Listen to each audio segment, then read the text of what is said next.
संतप्त मानस शांत हूँ, जिनके गुणों के गान में बेवर्धमान महान दिन विचरे हमारे ध्यान में।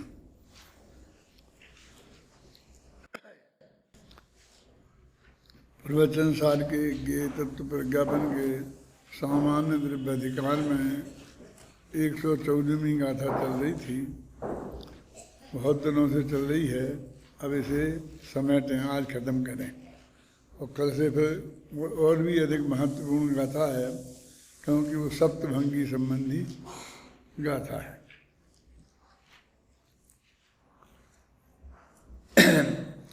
इनमें से पर्यार्थक नय को की चक्षु को एकांततः मैंने पूर्णतः सर्वतः पूरी तरह अच्छी तरह बंद करके जब मात्र खुली हुई दिव्यार्थिक चक्षु के द्वारा देखा जाता है, तब नारकपना, त्रियंचपना, मनुष्यपना, देवपना और सिद्धपना रूप पर्याय विशेषों में व्यवस्थित एक जीव सामान्य को देखने वाले और विशेषों को नहीं देखने जानने वाले जीवों को यह सब द्रव्य ही है ऐसा भाषित होता है।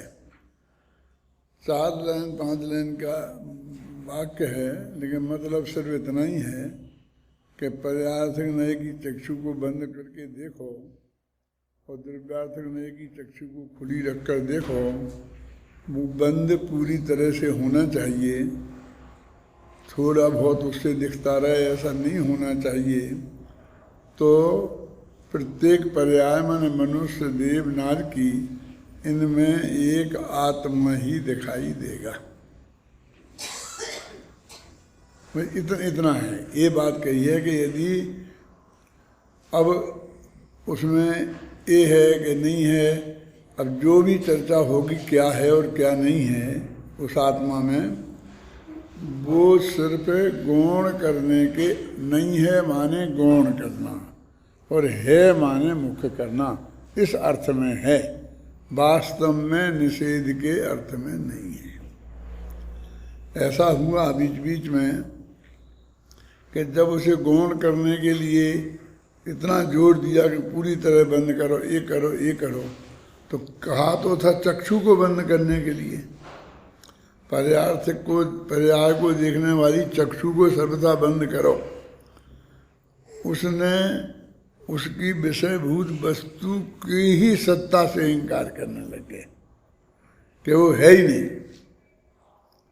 कि नहीं हम इतने कहते हैं लोक में नहीं है लेकिन आत्मा में नहीं है, कहते ना, कहते तो आत्मा में नहीं है और लोक में है, ये दोनों बात आपको स्वीकार है, क्या हाँ साहब ये स्वीकार है। तो फिर वो आत्मा में नहीं है तो कहाँ है, तो ये भी तो निर्णय अपन को करना पड़ेगा ना कि हमें उससे कोई मतलब नहीं है, हमको तो बस ये है कि आत्मा में नहीं है।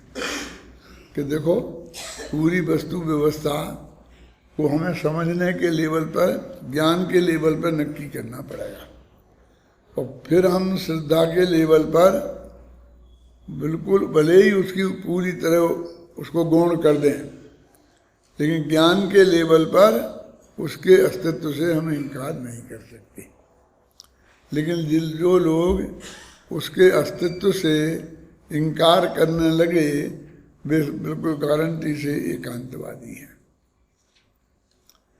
अभी तुम एकांतवादी हो, अनेकांतवादी के बौद्ध और सांख्य एकांतवादी हैं और हम अनेकांतवादी हैं। इस न्याय शास्त्र के एकांतवादी और अनेकांतवादी नहीं खोजना,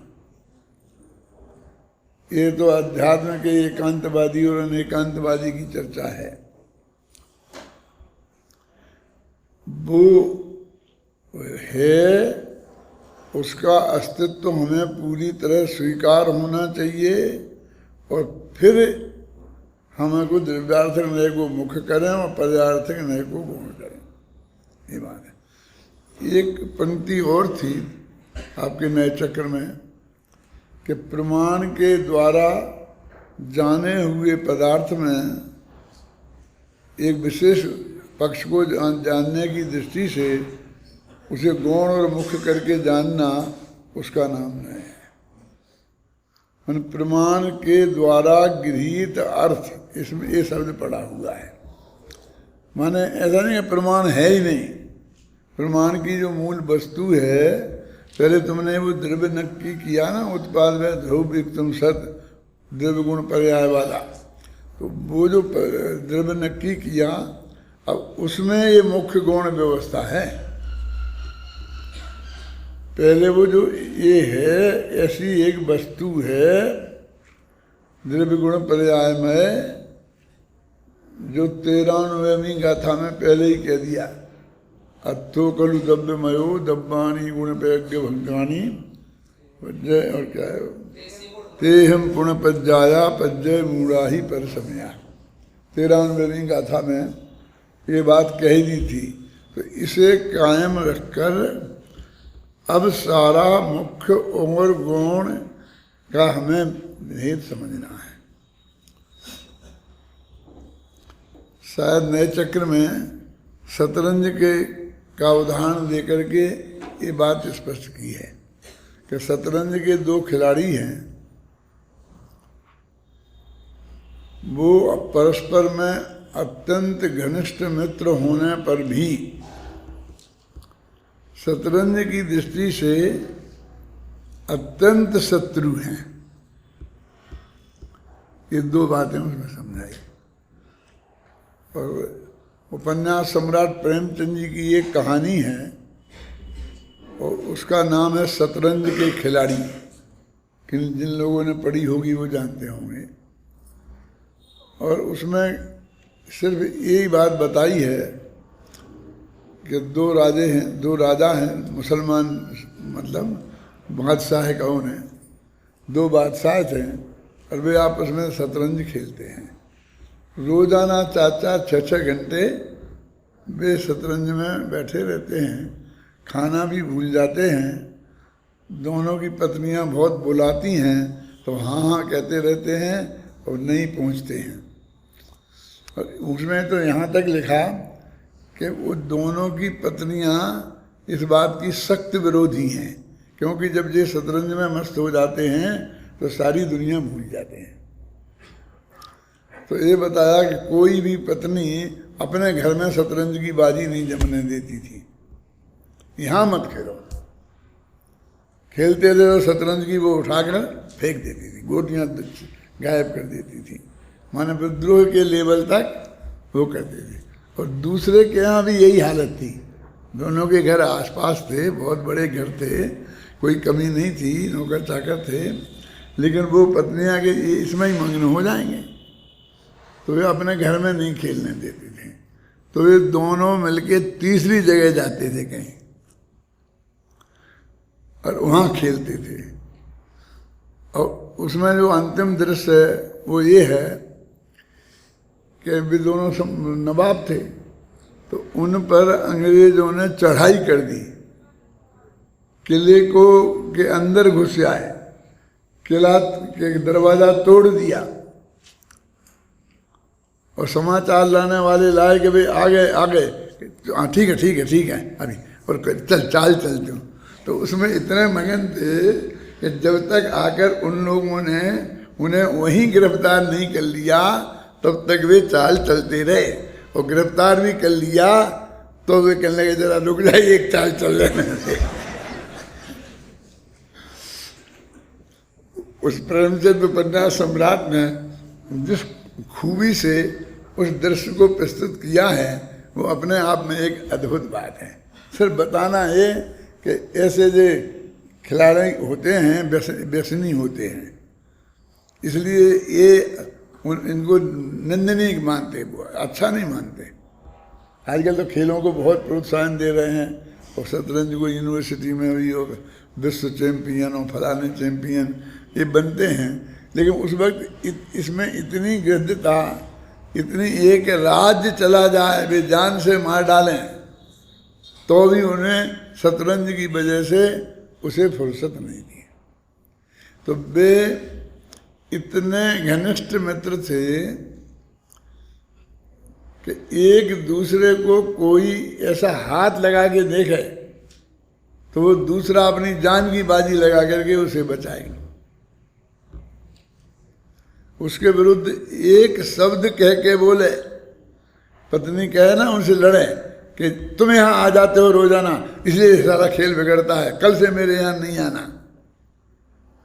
तो पत्नी से लड़े, तलाक देने तक की धमकी दे कि तूने कल से यदि उससे ऐसा कुछ कहा तो मैं तुझे तलाक दे दूंगा। मैंने इतनी गहरी दोस्ती, समझ में ना।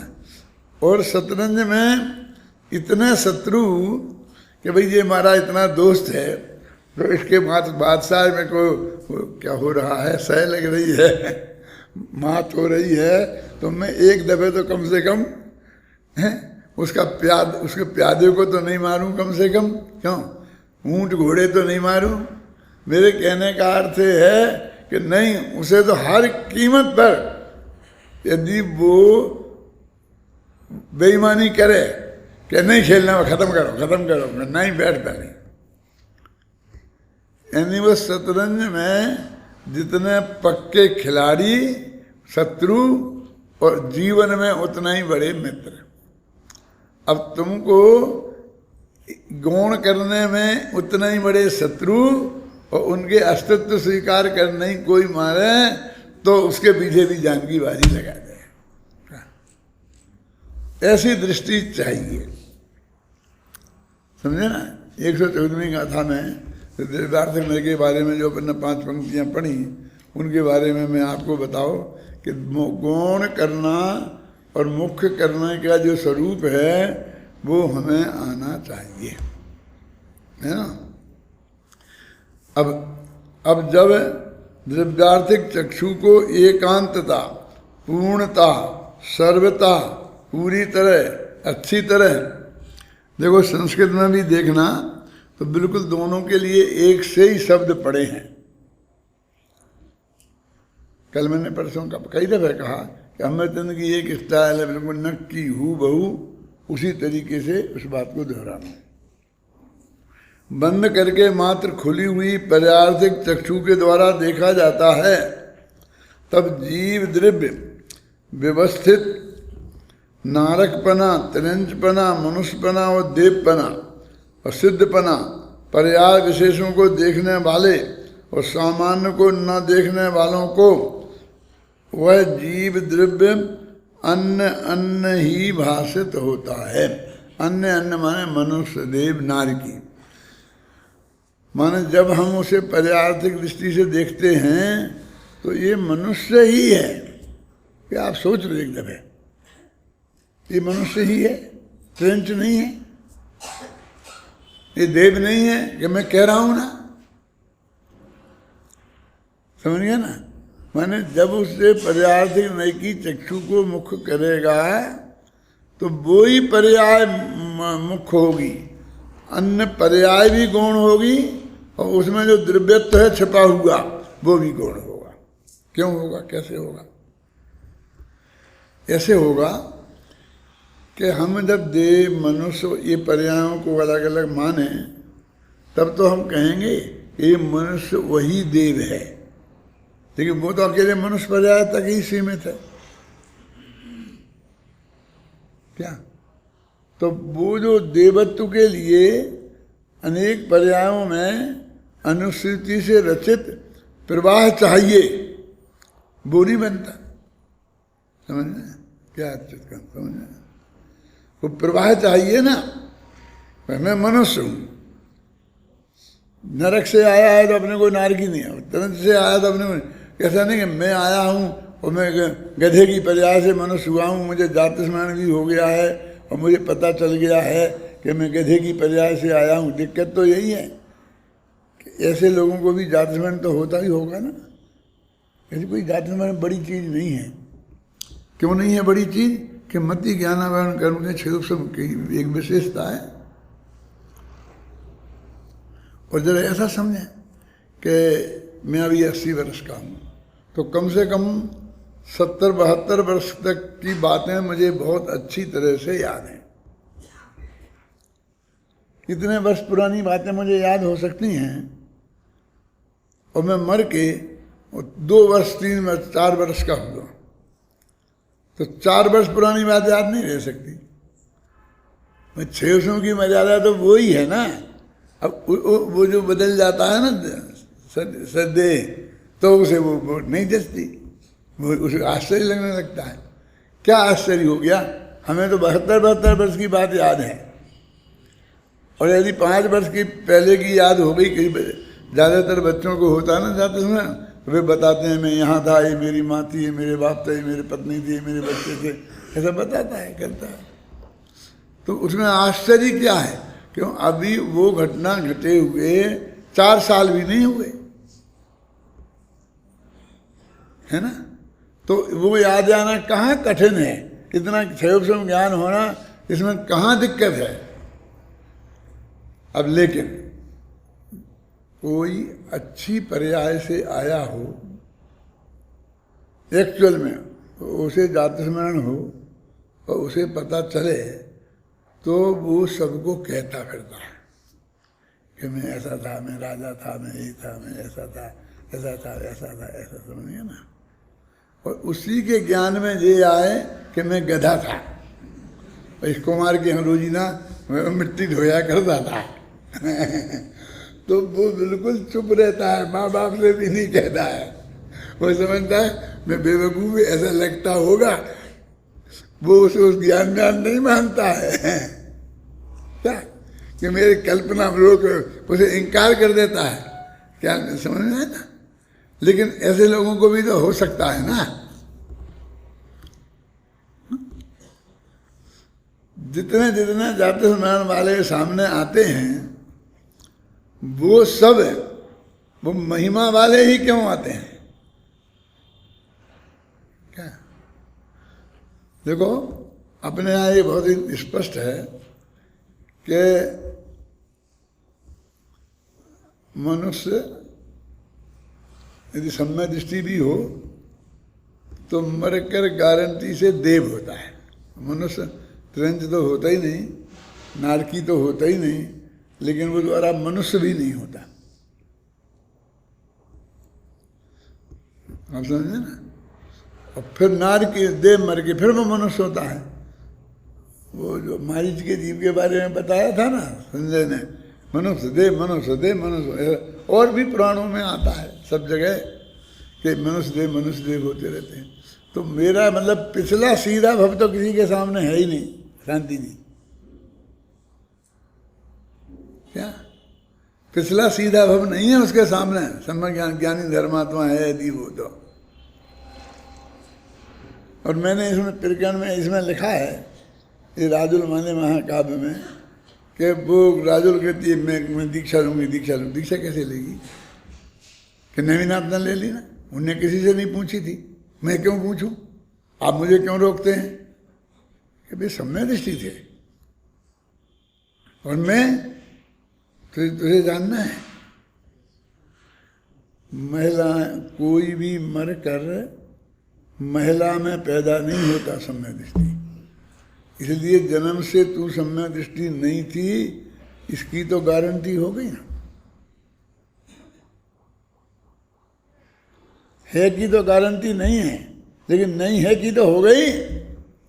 और 8 वर्ष की उम्र में क्या पहले सम्यक दर्शन उत्पन्न नहीं होता है, तो 8 वर्ष की उम्र से तब तक सम्यक दर्शन नहीं हुआ होगा पैदा, इसकी भी गारंटी हो गई। अब तू जितने भी वर्ष की है, अब शादी तो हो रही ना अभी, तो अभी अपने ऐसा एवरेज मानो हिसाब से, कभी 60-70 वर्ष का आदमी होता है तो लड़की की 20 वर्ष की उम्र में शादी हो रही होगी, तो कितने दिन, ये 10-12 वर्ष की तो काल है, तो इसमें तुझे याद तो होगा ना कि ऐसे समझ ऐसे ही हो गया होगा तुझे सोते सोते में।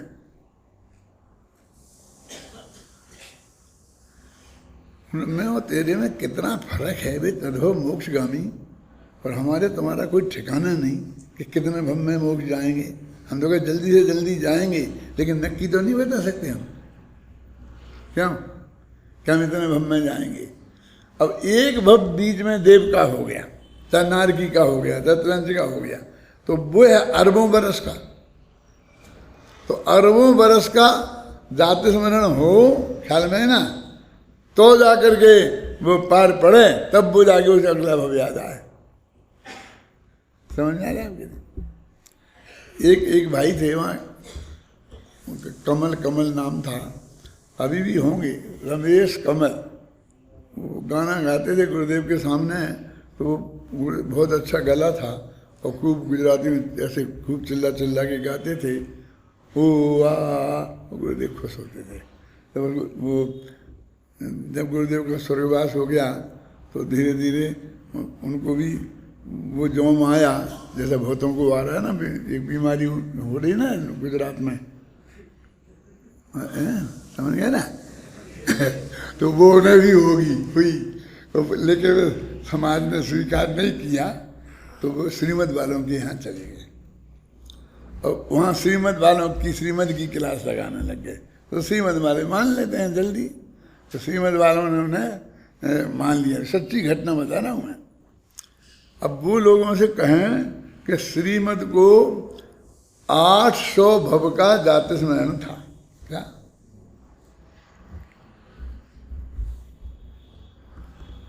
दादा ये घटना है, ये सब देवलाली में हुआ, सही घटना है। क्योंकि हम पंचकल्याण में प्रवचन करने जाते थे और वे गाने जाते थे। वो उनकी एक भजन मंडली थी, उनका नेता था वो, तो वो ऐसे 25 पंचकल्याण किए हमने उनके साथ।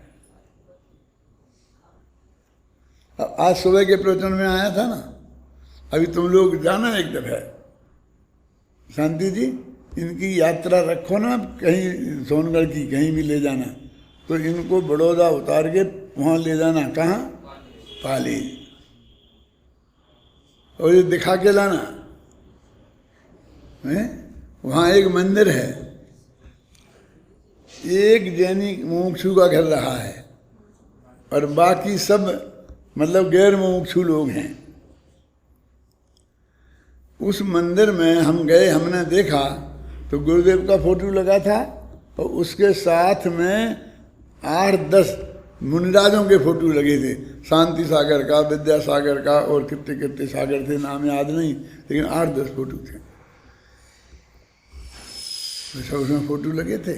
और आकर के फिर हम बगल में उनके घर में, बिल्कुल बगल में वो मोक्षु भाई का घर था, तो उसने चाय पानी को हमें बुलाया, तो हम गए। अजय तो बड़ौदा साथ में थे, बड़ौदा से गए थे।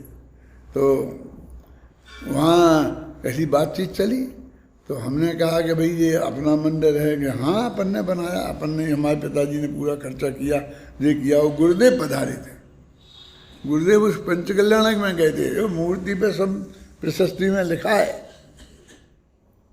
तो मैंने कहा कि भाई, बोले साहब हम तो अकेले ही हैं, यहाँ बाकी के सब जैनी लोग हैं, तो वो सब आते हैं, उनने सबने लगा दी। बोले हमने थोड़ी सी बात करी, कभी मन में विकल्प आया तो उन्होंने दूसरे दिन कांजी स्वामी की फोटो निकाल के फेंक दी। क्या? और तो मुनिराजों की लगी रहती, क्योंकि उनका तो विशाल बहुमत था। सच्ची घटना उनने बताई हमको, जो चाय पानी के साथ साथ कि उनने निकाल दी। अब हम क्या करें? हम बहुत परेशान हो गए, तो हम मार्गदर्शन के लिए गुरुदेव श्री के पास गए कि ऐसा ऐसा हो गया, अपना बात है, सारी रजिस्ट्री हमारे नाम है, सब चीज़ें हमारे पास विद प्रूफ सब मौजूद हैं, और उन्होंने ऐसा कब्जा कर लिया है और आपका फोटो हटा दिया और सबके लगा दिए हुए। कहीं नहीं, ठीक है होने करने लगे नहीं तो लगे कि हम आपका हटा दिया, कि हटा दें तो कोई बात नहीं है, शांति रखो। जब लोगों ने कहा कि मगर ये गुरुदेव क्या कह रहे हैं, बोले उस मंदिर को बंद करना है, कोई उसका दर्शन पूजन करने वाला नहीं रहे, ऐसा करना है। फिर तुम्हारी आमना के अनुसार पूजन करते हैं, दर्शन करते हैं, तुम्हें क्या तकलीफ है, करने दो। तुम नहीं करने दोगे तो वे दूसरा मंदिर बगल में बना लेंगे। मंदिर बनाने में देर थोड़ी लगती है, थोड़ी कसाय पैदा करना चाहिए क्या? किसी को भी अच्छी थोड़ी कसाय पैदा करो। मुझे कसाय पैदा करो तो मैं एक दूसरा स्मारक खड़ा कर दूंगा। अब चाहिए कोई ऐसा कसाय पैदा करने वाला? हर एक को हम दूसरा सोनगढ़ खड़ा कर देंगे। देवदारी वालों ने किया ना, वैसे ही मंदिर, वैसे ही जे, वैसे ही समूषण, वैसे ही मानस्तंभ। ये सब क्या कहना, कौन करता था? कसाय नहीं जगती तो ये सब कसाय के खेल हैं। तो उनने, गुरुदेव ने बिल्कुल कह दिया कुछ नहीं करो, शांति से तुम रहो, वो सब होने दो, समझ जाएगा। फिर अपने ग्रामी भाई जैसे लोगों से कही कि गुरुदेव ऐसा बोल रहे हैं, सब क्या करें क्या करें। तो रामजी भाई जैसे लोगों ने सलाह दी कि झंझट मत करो, उनका विशाल बहुमत है, तुम किसी तरह बैठ के और समझौता वार्ता करके कम से कम उनकी हटवाने की किसी की बात मत करो, लेकिन गुरुदेव की जो उनने हटा दी है वो फोटो द्वारा लगवाने की कोशिश करो, बस खत्म।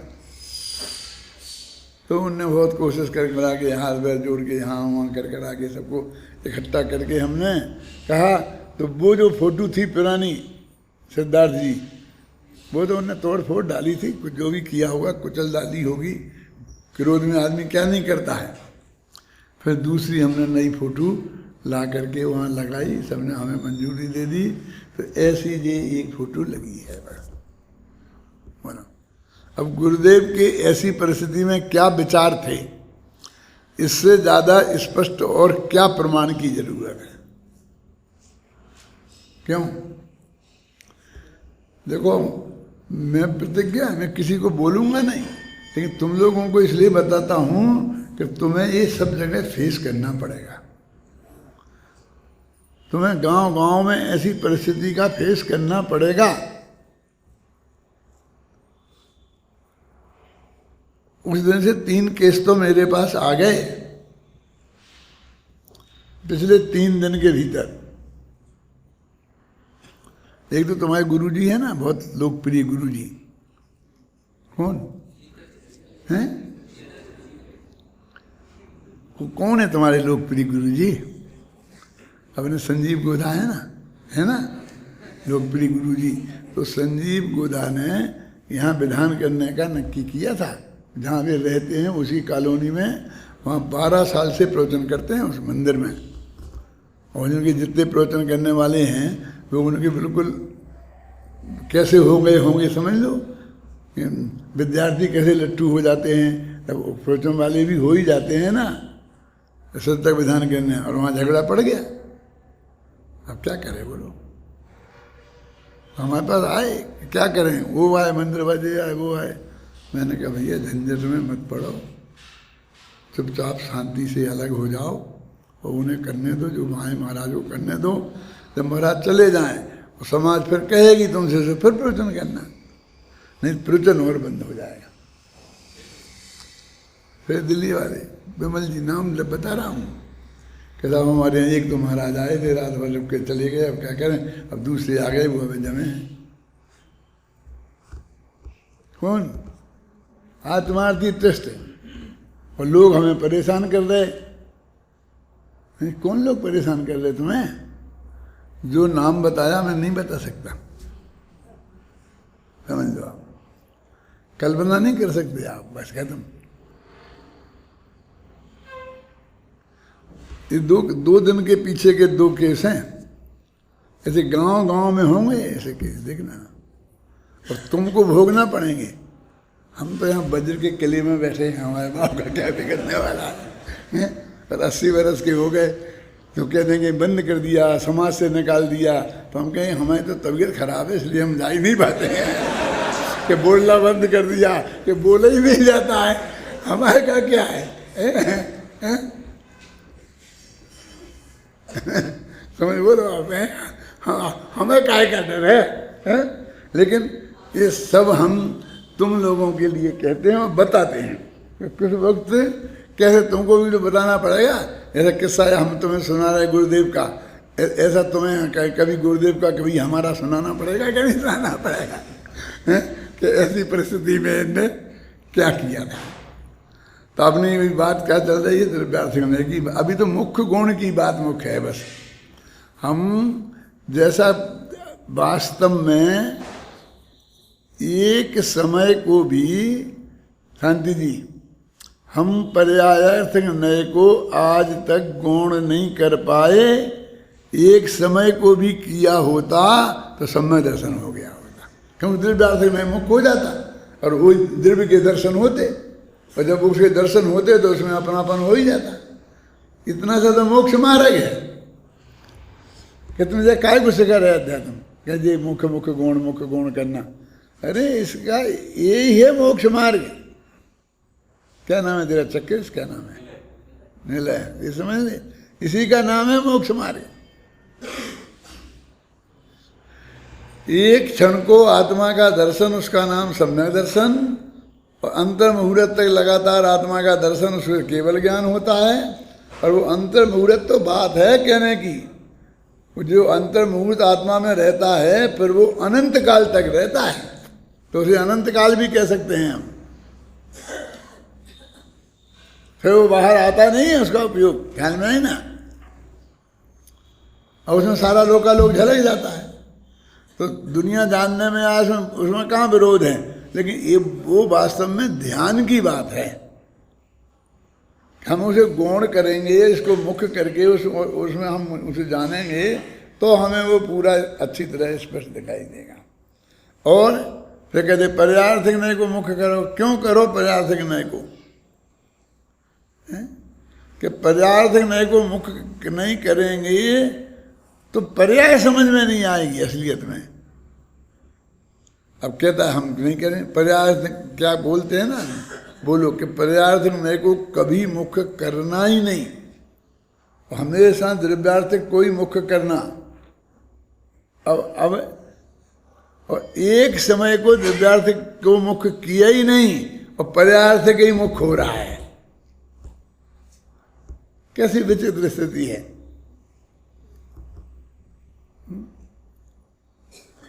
समझना क्या?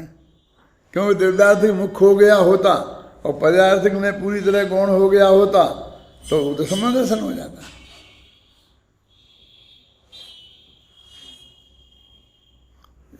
जो निरंतर जिसमें पड़े हैं वो एक समय को भी नहीं करना, ऐसी कहता है।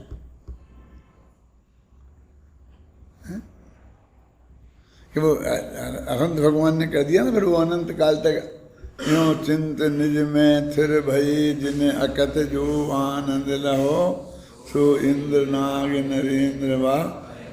मुझे ये नहीं सुनाना है, हाँ वो सुनाना है। रही है अनंतानंत काल यथा तथा सिर पर नहीं। अनंत काल तक रहेंगे, जैसे वे परिणमित हो गए हैं तो अपने को जानते रहेंगे अनंत काल तक। हाँ, फिर पर का क्या होगा कि सारा लोकालोक उनके ज्ञान में आ जाएगा।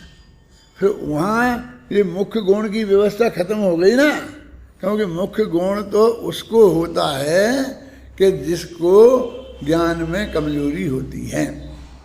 क्यों? ये साहब हमने पूजा की तिथि रखी है, 1 लाख रुपए करेंगे और आप चाहें तो 5 साल में 20-20 हज़ार दे सकते हैं। मैं नहीं कह रहा हूँ, व्यवस्था पर जो सूचना वही मानना सही। मैं तो सिर्फ उदाहरण के लिए कह रहा हूँ नहीं तुम कहोगे तुमने कहा था क्यों? अरे ये किसके लिए है बोलो? साफ कह रहे ना कि एक साथ में देने की हैसियत नहीं हो, नहीं दे सकते हो तो अब तुम्हारी तो समस्या है कि रखें कहाँ। क्यों मरुचंद जी, तुम्हें तो ठिकाने लगाने की पड़ रही है। तुम तो ये कहो कि तुम्हें 5 लाख ले जाओ, 1 लाख उसमें रख लेना और बाद में हम कभी बोलेंगे तो फिर इसमें जमा कर लेना। तुमको हम किस्त क्या बताएं क्योंकि भी मेरे पास पड़े हैं जो 2 नंबर के, मैं कहाँ रखूं? मेरी समझ में नहीं आता। अभी तो समस्या ऐसी है, केवल ज्ञान को तो सारा लोकालोक, और शास्त्रों में तो यहाँ तक लिखा है कि ऐसे अनंत लोकालोक होते तो भी उनके ज्ञान के गेय बन जाते। सबसे पहले इसी सभा में यहीं बैठ के मैंने इस बात का विरोध किया था। परमात्म प्रकाश में लिखा है, कोई तुम्हारा विरोध नहीं किया था। टीका में लिखा है क्या क्यों किया था विरोध आपने? कि इसका अर्थ ये हुआ कि अनंत लोक होते तो उन्हें जान लेता केवल ज्ञान। माने केवल ज्ञान ज्ञान की पूर्ण विकसित पर्याय नहीं है। क्यों? कि ज्ञेय की कमी की वजह से उसका जानना रुक गया, तो पूरा ज्ञान का विकास नहीं हो पाया ना, वो भी ज्ञेय की कमी से। तो ऐसे असत कल्पना करने से क्या फायदा कि अनंत लोक होते? वस्तु स्थिति तो ये है कि हैं ही नहीं। ये परम सत्य तो ये है कि वो इतना ही है, और जितना है उनने जाना है, बस झगड़ा खत्म। और होता तो और जान लेता, और होता। और उदाहरण दिया उनने, अब उनने दिया है कि एक पेड़ पर एक बेल चढ़ी तो वो कितनी ऊंची गई कि जितना ऊंचा पेड़ था। मान लो पेड़ 50 फुट ऊंचा है तो 50 फुट तक जाएगी। अब ये कहते पेड़ यदि 55 फुट का होता तो वो बेल 55 फुट तक चली जाती, लेकिन वो रुक गई 50 फुट पे, क्योंकि पेड़ नहीं था। ऐसा उदाहरण दिया।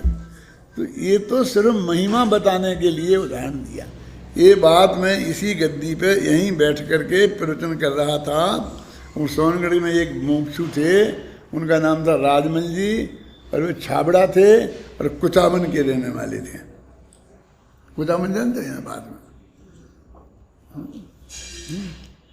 और वो भी जौम वाले थे, समझे ना।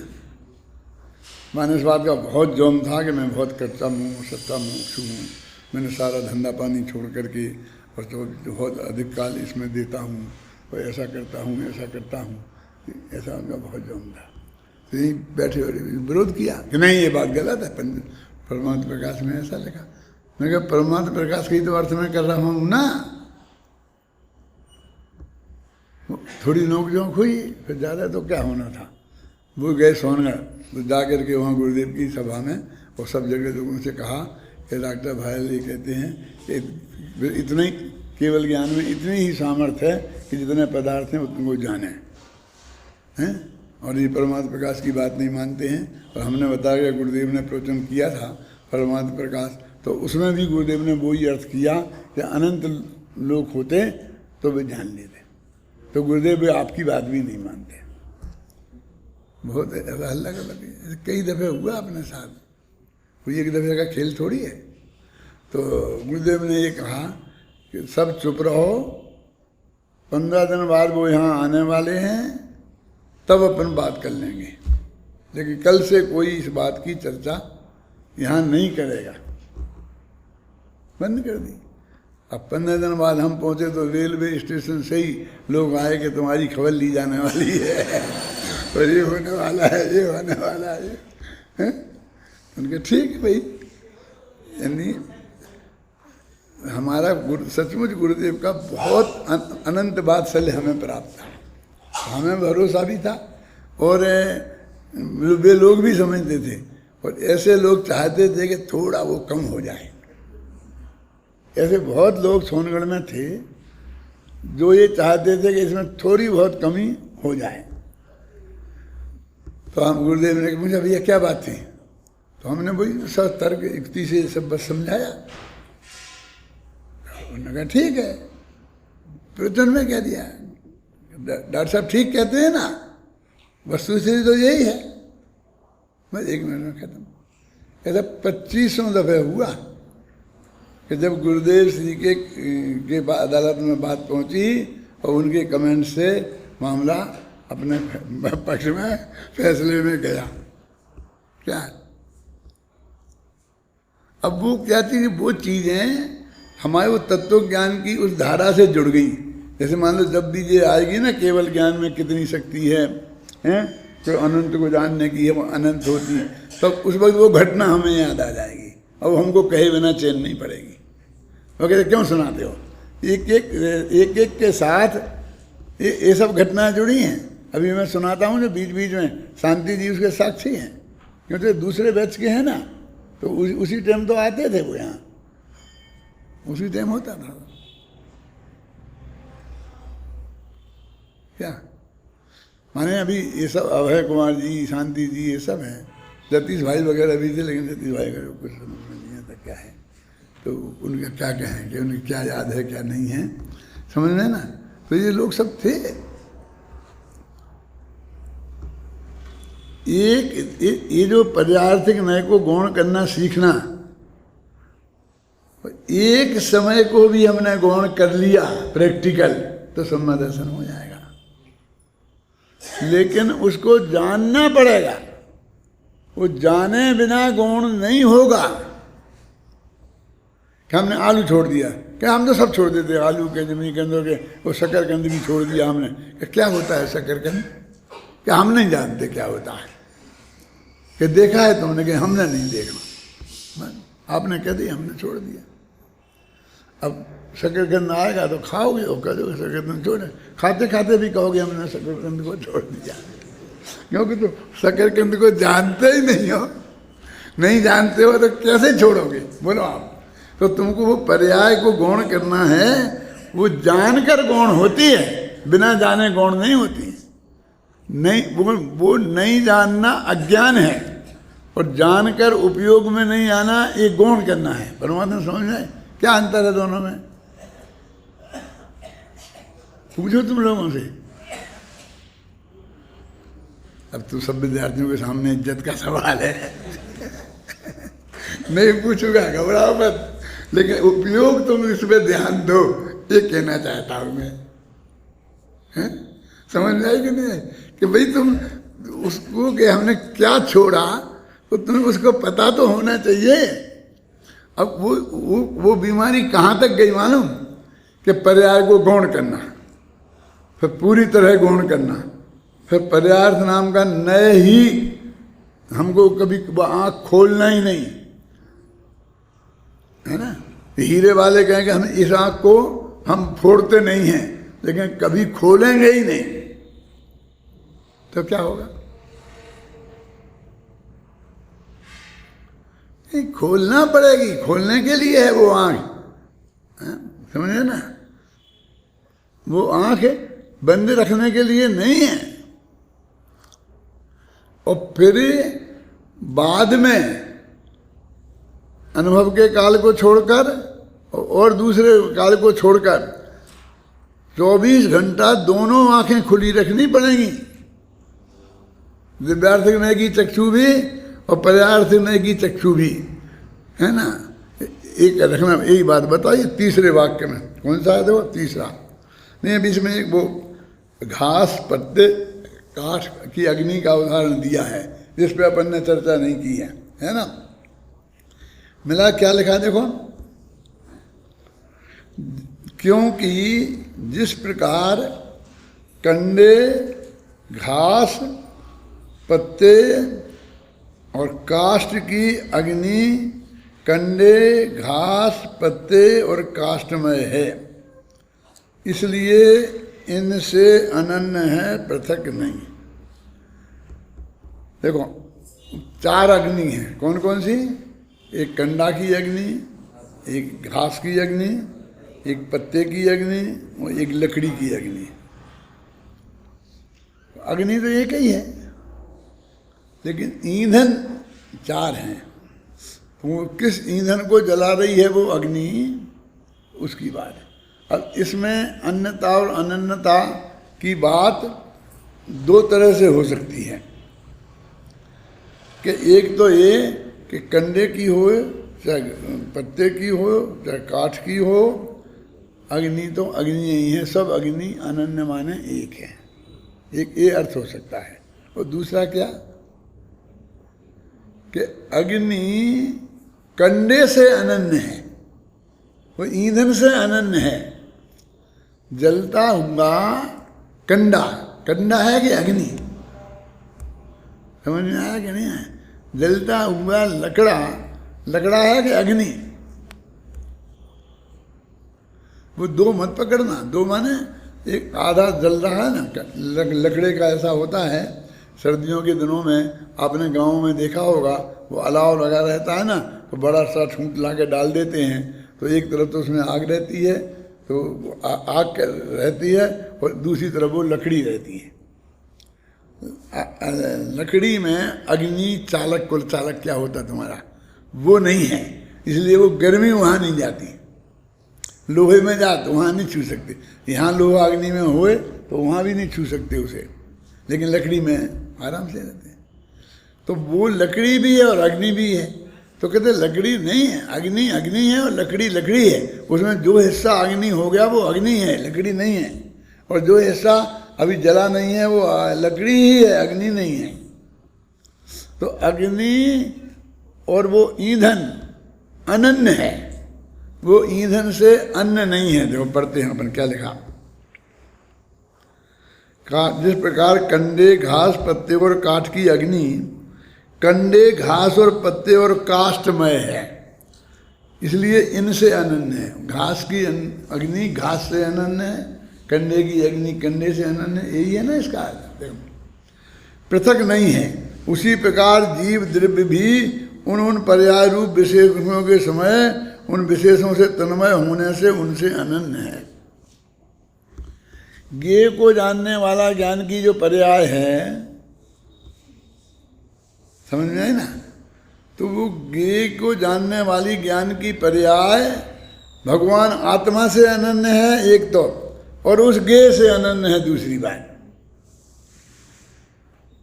यदि आप समझ ना, अनन्यता दो तरह से घटित की जा सकती है ना। तो यहाँ आत्मा से अनन्य है नहीं बता रहे हैं, उस ज्ञेय से अनन्य है। वो अपने कौन सी 31, 32, 33 गाथा में, 31वीं गाथा में आता ना, द्रव्येंद्री, भावेंद्री और इंद्रिय के विषयभूत पदार्थ वे भी इंद्रिय हैं, आता ना, समझ में आ गया ना? वो प्रकरण ख्याल में आ गया।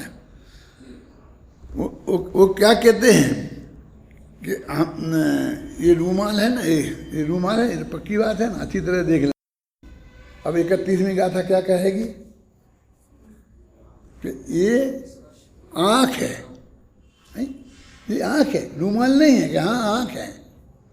क्योंकि आँख ने जिसको देखा उसे भी आँख कहते हैं, ये 31वीं गाथा में है। अब तुम सब समझदार पाठी हो ना।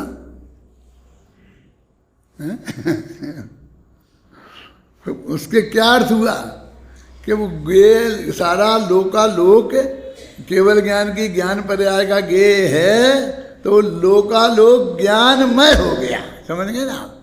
लोक ज्ञान लोकालोकमय हो गया, वो ज्ञान से ज्ञेय अनन्य हो गया। यानी मतलब ज्ञेय को नहीं जानता, वो कहते हैं ना पर को नहीं जानता।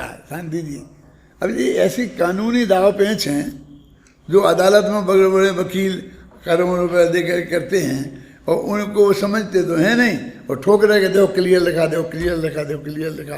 वो पर को नहीं जानता, अपनी ज्ञान पर्याय को जानता है, पर को नहीं जानता है, अपनी ज्ञान पर्याय को जानता है। क्या इतने मोटे तर्क इनकी समझ में नहीं आते कि यदि नहीं जानता ना, तो 5 द्रव्य हैं, सब अपने को ही जानते हैं, तो दूसरे जो अजीब द्रव्य हैं वे तो जानते ही नहीं हैं, तो उन्हें किसने जाना? और दूसरे एक द्रव्य दूसरे को जानता नहीं, तो वे 5 द्रव्य तो बिना ही जाने रह जाते हैं। अब शास्त्र में लिखे हैं कि 6 द्रव्य होते हैं, तो ये बात जानकर लिखी कि बिना जाने लिखी? आप सोच, जानकर लिखी कि नहीं लिखी? तो जानने में आते कि नहीं आते हैं? तो वो कहते हैं कि ज्ञान पर्याय को जाने, भाई साहब वो ज्ञान पर्याय को जानते हैं, उसमें जो ज्ञेय जाना गया उसको ज्ञान जानता है, ऐसा कथन भी जिनवाणी में आता है।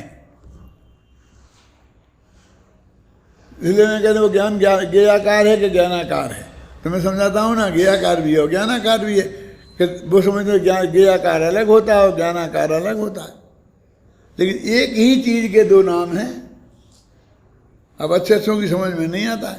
देखो दर्पण में एक मोर दिखाई देता है, एक मोर यहाँ खड़ा है और दर्पण में वो मोर झलक रहा है। अब जो दर्पण वाला मोर है वो मोर है कि दर्पण है? हमें क्लियर तो मोर दिख रहा है, तुम्हें दर्पण नहीं दिख रहा। तो इतनी सी कह रहे कि तुमने मोर नहीं देखा, दर्पण देखा है, क्योंकि मोर तो यहां है ही नहीं। आप समझे ना? और उसी को कहते हैं दर्पण देखा, उसी को कहते हैं मोर देखा। दोनों का एक अर्थ है, बस दो अपेक्षाएं हैं। हमारी ज्ञान पर्याय में जो ज्ञेय जानने में आया तो कहते कि आत्मा वो ज्ञेय को नहीं जानता, अपने ज्ञान पर्याय को जानता है। तो अपने को जानना हो गया और पर को नहीं जानना हो गया, ये अपेक्षा ऐसी हो गई। और उसको तो पर को जानता, कहाँ जानता है?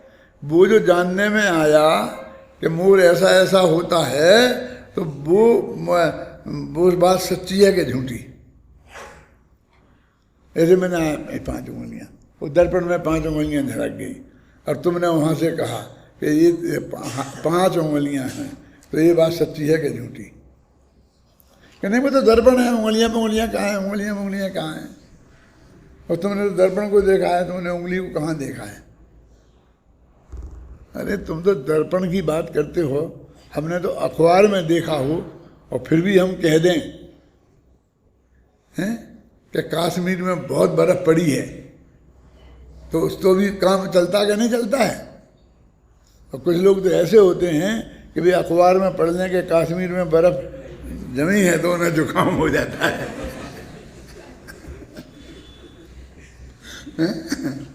उन्हें गेव को जानने से इतनी एलर्जी है कि किसी तरह गेव को जानने की बात आती है तो भड़क जाते हैं। देखो समझो आप कि आज तक एक समय को गेवों को जानना गौण नहीं हुआ, गौण नहीं हुआ, नहीं तो नहीं की बात तो जाने दो। कि एक समय को गौण होता तो द्रव्यार्थ कहने का विषय ज्ञान का गेय बन जाता और सब में दर्शन हो जाता। और फिर इतने नहीं, उन्हें नहीं जानना, उन्हें नहीं जानना। अब देखो जरा कहाँ से कहाँ पहुँचती है गाड़ी। कि पहले तो हो जाए कि हमें पर को जानना नहीं, क्योंकि पर के जानने से कोई लाभ नहीं। यहाँ से बात शुरू होती है, अपने को जानो, यहाँ से बात शुरू होती है, फिर आगे बढ़ती है कि वो जानना ही नहीं, क्योंकि बेकार है, जानने से फायदा नहीं। आज तक जाना नहीं है, जब आत्मा ज्ञानी हुए तो क्या हुए, पर को जाना, इसको जाना, ऐसा करते करते फिर उसमें से क्या निकल आता है? आत्मा पर को जानता ही नहीं है। वो जानना नहीं में से जानता नहीं कब हो जाता है पता ही नहीं लगता।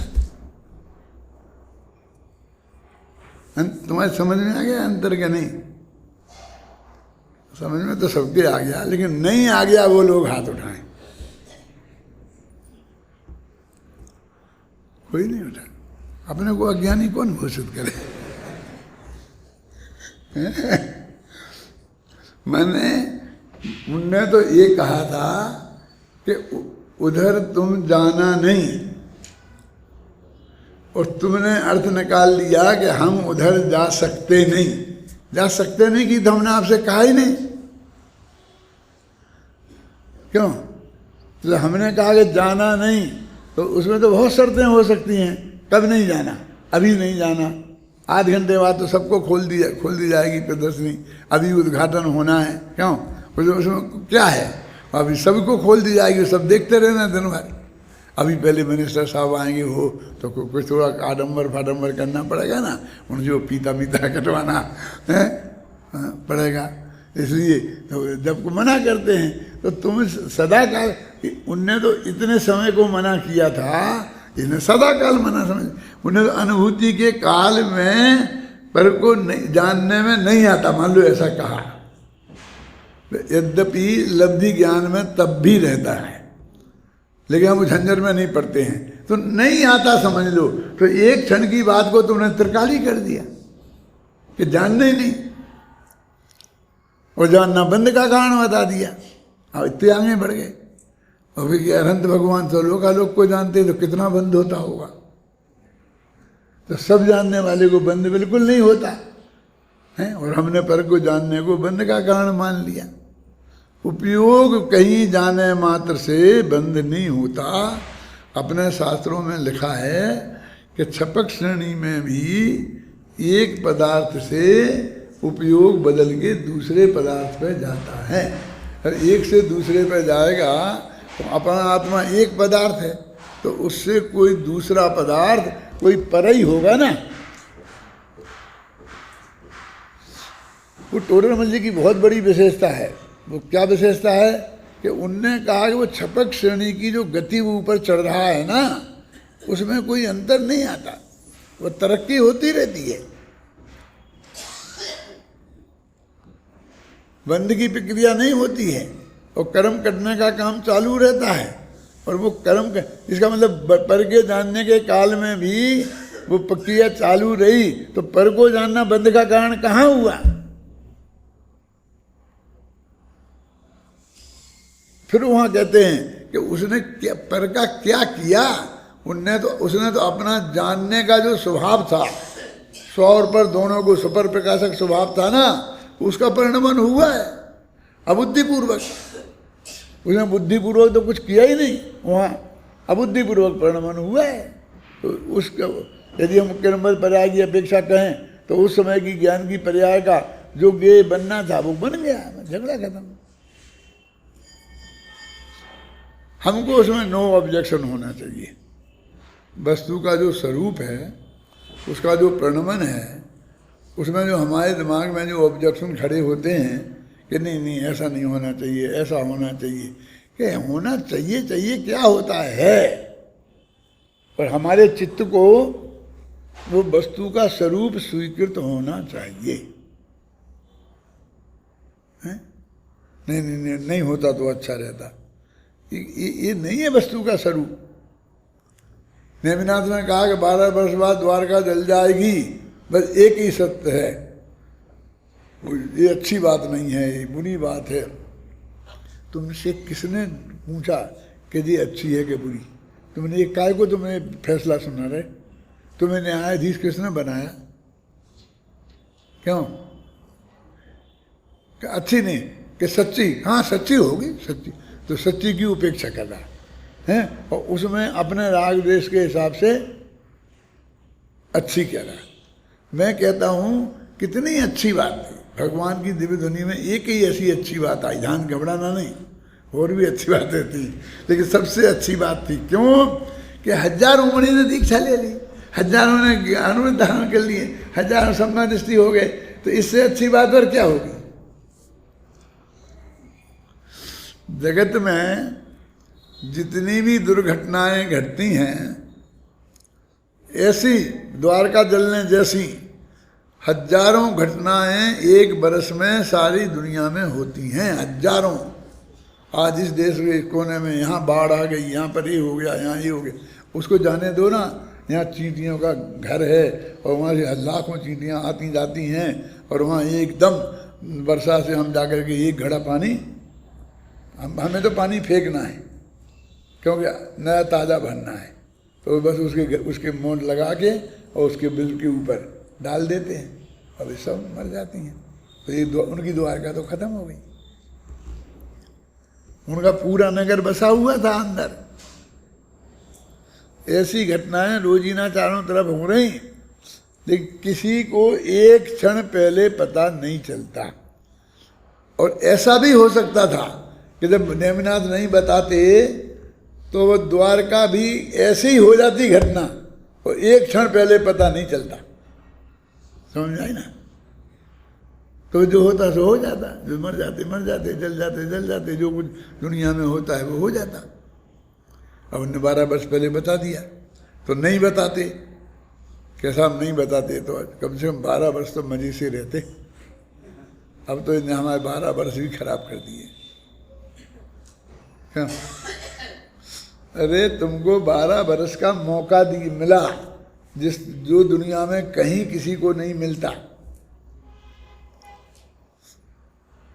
तुम्हें जो करना हो, धर्म करना हो, मोक्ष में जाना हो तो मौका मिला, नहीं करना हो, व्रत नहीं लेना हो और ऐसी गृहस्थी में और अकेला जिंदा रहना हो तो भी मौका है।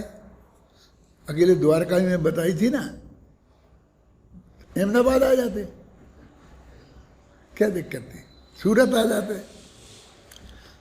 इतनी दूर। अरे वे तो मथुरा से गए थे भाई साहब, मथुरा से कितनी दूर है द्वारका? उससे तो सूरत से अहमदाबाद से आधी भी नहीं होगी, राजकोट आ जाते और पास में। क्यों? जली तो द्वारका है, वो समुद्र के भीतर जो थी वो बाहर वाली थोड़ी चली। जान ही बचाने थी तो वो जान बचा के आ जाते, भाग जाते। और 12 वर्ष में तो अपने घर की एक एक ईंट लाना चाहते तो ले आते। और ऐसा करते कि और लोग जो भागते हुए तो उनकी संपत्ति खरीद के भाभी ले आते तो अरबपति बन जाते, नहीं होते तो भी, क्योंकि लोग बेचते जल्दी फटाफट, क्या करें? क्यों? लेकिन नहीं सूझी। ऐसे तो होती ही रहती हैं, रोजीना अखबारों में आता रहे, बम्बई डूब जाएगी, ऐसा हो जाएगा, ऐसा हो जाएगा। आज तक तो डूबी नहीं। बेटा डूब गई होती तो तुम ऐसा कहने को नहीं होते हैं। और जिस दिन डूबेगी डूब जाएगी, फिर उसमें कौन कहेगा, लेकिन पता नहीं चलेगा एक क्षण पहले। फिर हम भाग जाएंगे, फिर ऐसा नहीं चलेगा कि नहीं हम तो फटाफट प्लेन से निकल जाएंगे। लेकिन प्लेन चलेगा ना जब एयरपोर्ट भर जाएगा पानी से। पहले निकल जाओ, उसमें क्या है? अगर बम्बई नगर है और नगर नहीं है, उनमें कोई धंधा पानी नहीं है, तो वो द्वारका वाले क्यों नहीं चले गए? मुझे तो बहुत ही आश्चर्य होता है कि इतने लोग द्वारका में कैसे रह गए। और मैं एक खतरनाक बात कहता हूँ, समय हो गया है, कि इतने लोग भगवान नेमिनाथ के समूह शरण में उनकी बात सुनकर नहीं मानने वाले थे। क्या कह रहा हूँ, क्या कहा, समझ में आया अध्यात्म? इतने लोग ऐसे थे कि इनके तो मन में जो आई सो कह दी। इन्हें नहीं पता कि द्वारका जलना कहने का क्या अर्थ होता है।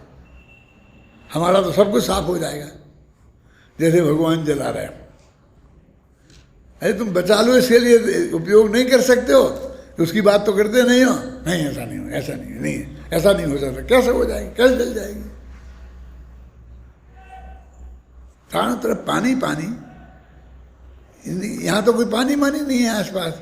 जयपुर में आग लगे तो पानी कहाँ से लाएंगे? पीने को तो पानी नहीं है, आग बुझाएंगे कहाँ से? वहाँ तो द्वारका चारों तरफ पानी ही पानी थे। कुआं खोदते थे तो 3 हाथ पर पानी निकलता था, क्योंकि ऐसी ऊंची थी थोड़ी जमीन, उस पर तो बस गए थे टापू में, तो उसे खोदेंगे तो पानी तो निकलेगा ना नीचे। इतना तो पानी था, चाहे जितने झीलें, चाहे जितने चारों तरफ, जहाँ से कोई बहुत लंबी चौड़ी तो थी नहीं, जो भी थी तो उसको तो वो पानी से बुझा देंगे, कैसे जल जाएगी? ऐसी सोचने वाले बहुत लोग थे। ये तीर्थंकर परमात्मा हैं, इनकी वाणी में बिल्कुल सत्य बात आती है। इन्हें कोई राग द्वेष नहीं है, इनके ज्ञान में आई तो वाणी में आ गई है। ऐसा स्वरूप जानने वाले भी नहीं थे, पहुंच गए थे देखा देखी। कि हम तो सुना है कि मिथ्या दृष्टि नहीं जाते हैं समुद्रण में। मिथ्या दृष्टि माने वज्र मिथ्या दृष्टि, ये विरोधी मिथ्या दृष्टि, ये झंडा लेने वाले मिथ्या दृष्टि, वो नहीं जाते हैं। क्यों नहीं जाते हैं? क्योंकि तीर्थंकर इतने पुण्यशाली होते हैं कि वहाँ एक जाते नहीं हैं, जाते हैं तो उनकी हिम्मत नहीं होती कि खड़े होके कुछ बोलें। इतने पुण्यहीन होते हैं। और इंद्र जैसा व्यवस्थापक होता है वज्रधारी, कि बेटा कुछ कहा तो समझ लेना, फिर बस खत्म।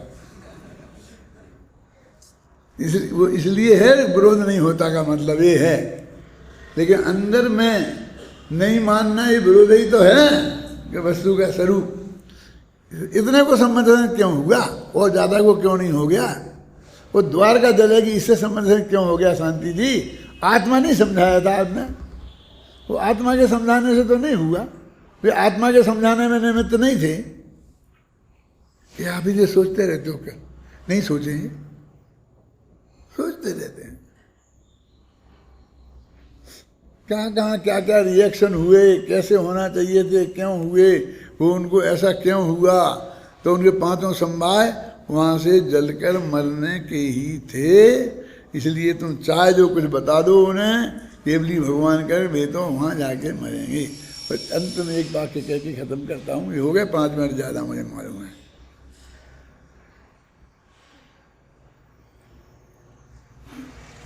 श्री कृष्ण को तो वहाँ रहना जरूरी था, क्योंकि राधे ही भग जाता तो फिर प्रजा की रक्षा कौन करता, वहाँ द्वारका को बचाता कौन? उनकी तो अंत तक ड्यूटी थी ना कि उनके नगर की सुरक्षा करना, ये करना, जो नागरिक रहे उनकी सबकी हैं। यदि मान लो आप है बॉर्डर पर झगड़ा हो गए तो जनता को तो भगाते हैं, वो सेना को भेजते हैं। यदि बाढ़ आनी हो समुद्र में तो वहाँ जनता को भगाते हैं और सेना को भेजते हैं। तो वे तो थे रहना चाहिए। माँ बाप को काय को रखा, बुढ़े माँ बाप को काय को रखा, उन्हें तो राजकोट भेज देते। जबकि कह दिया गया था कि तुम्हारे माँ बाप को भी नहीं बचा पाओगे तुम, पर्टिकुलर नाम लेके कह दिया था परमात्मा, लेकिन नहीं आई। अब हम ये कहें कि उन्हें भरोसा नहीं था तो आप मानोगे नहीं। अब जो होता तो फिर कम से कम माँ बाप को तो बचा ही लेते ना। मैंने जितने लोग वहाँ रहे, मेरे दिमाग में तो ऐसा आया कि दूसरे दिन पूरी द्वारका खाली हो जाना चाहिए थी। हैं? एक दिन में खाली हो जाना चाहिए थी, 12 वर्ष में नहीं हुई। इसका क्या मतलब? उन्हें कौन बचाए? उन्हें कौन बचा सकता है?